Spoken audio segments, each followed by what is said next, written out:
மது ஒழிப்பு என்று சொன்னாலே தமிழ்நாட்டு அரசியலில் அது ஒரே கட்சி பாட்டாளி மக்கள் கட்சி தான்.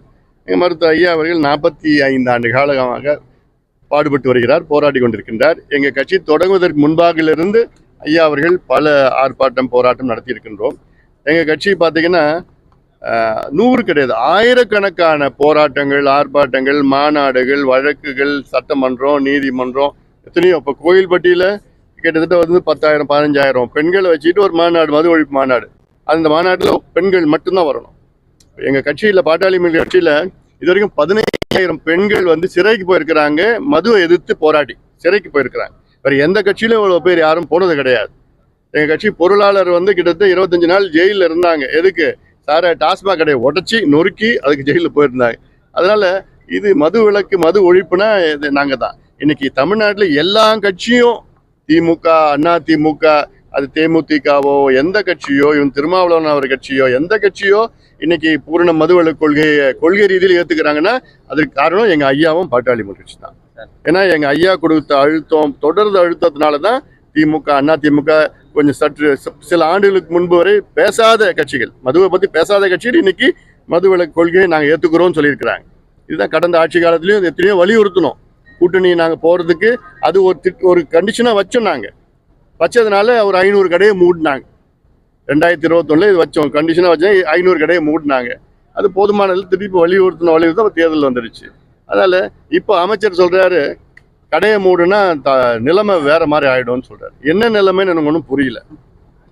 அதாவது திராவிட மாடல்னா என்னன்னா, தமிழ்நாட்டினுடைய இளைஞர்கள் மது இல்லாமல் இருக்க முடியாத ஒரு சூழல் கொண்டு வரது தான் திராவிட மாடல்.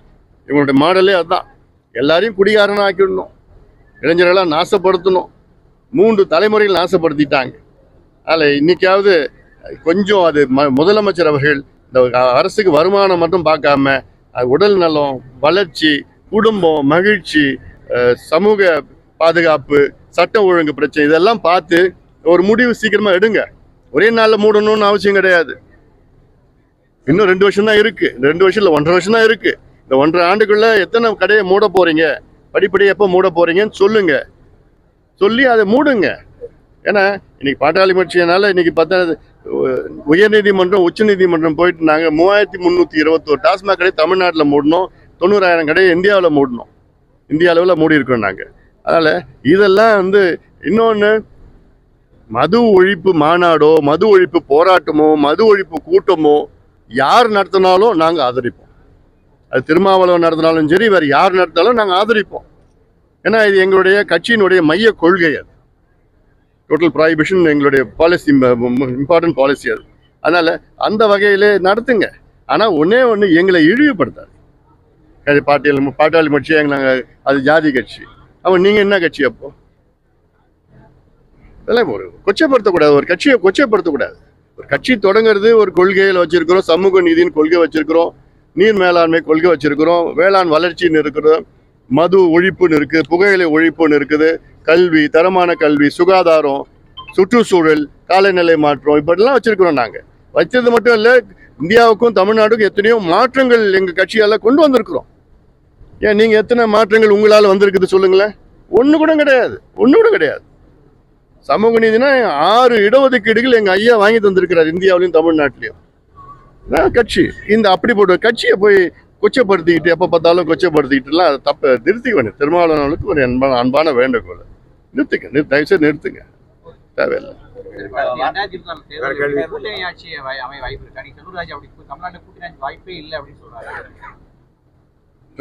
நிச்சயமா, அதாவது ஒவ்வொரு கட்சியும் அவங்க கண்ணோட்டத்துல தான் பாக்குறாங்க. 2026 மட்டும் கிடையாது, அடுத்த வர தேர்தலையும் நிச்சயமா தமிழ்நாட்டில் கூட்டணி ஆட்சி தான்.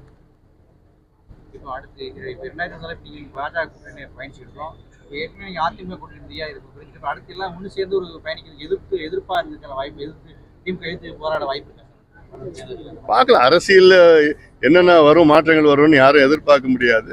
நாங்கள் எங்களுடைய வேலையை செஞ்சுட்டு இருக்கிறோம். மக்கள் பிரச்சனையை மக்கள் முன்னாடி வச்சுக்கிட்டு அரசாங்கத்துக்கு அழுத்தம் கொடுத்து தான் இருக்கிறோம். நாங்கள் அந்த கலாச்சாரம் அது ரொம்ப மோசமாக போயிட்டு இருக்குது. அதில் இது ஏதோ ஒரு முதல் சம்பவம் கிடையாது, பல முதல் 2வது 3வது சம்பவமாக இருக்குது. அதெல்லாம் தப்பு, அதை தவிர்க்கணும். ஆசிரியர்கள் நல்ல வகையிலே மாணவர்களுக்கு நல்ல பழக்க வழக்கங்களை சொல்லிக் கொடுக்கணும். அதாவது நீதி போதனை வகுப்புன்னு ஒன்று இருக்குது, மாரல் சயின்ஸ், அது மாதிரிலாம் இருக்குது. இப்போ இல்லை. அதெல்லாம் கற்றுக் கொடுக்கணும். நல்ல பழக்கங்களை ஒழுக்கமான பழக்கங்களை கற்றுக் கொடுக்கணும். அதெல்லாம் பண்ணணும். அதில் அப்படி கலாச்சாரம் ஏதாவது வந்துன்னா கடுமையாக நடவடிக்கை எடுக்கணும். அவங்க பிள்ளைங்க மேலே மட்டும் இல்லை, அவங்க பெற்றோர்கள் மீது நடக்கணும். அப்போதான் கொஞ்சம் ஏதோ ஒரு கொஞ்சம் கட்டுப்பாடு வரும், ஒரு பயம் வரும். அதில் 2026 மீண்டும் திமுக ஆட்சி அமையதுக்கு வாய்ப்பு இருக்கா? வா இப்படி தட்டுப்பட்டு திடீர்னு ஒரு கேள்வி கேட்டீங்கன்னா நிச்சயமா கிடையாது. அது மக்கள் ஏதாவது இன்னைக்கு மக்கள் எதிர்ப்பு, மிகப்பெரிய எதிர்ப்பு இருக்கு திமுக மீது. எதுவும் செய்யல, ஏதோ சும்மா விளம்பரம் பண்ணிட்டு இருக்காங்க. விவசாயிகள் கோபமா இருக்கிறாங்க, மாணவர்கள் கோபமா இருக்காங்க, பெண்கள் கோபமாக, சட்ட ஒழுங்கு பிரச்சனை, மது, கஞ்சா, போதைப் பொருட்கள், இதெல்லாம் நிறைய பிரச்சனைகள் இருக்கு. அதனால இதெல்லாம் கவனம் செலுத்தணும். கவனம் செலுத்தாம முதலமைச்சர் ஏதோ ஒரு இருக்கிறாரு.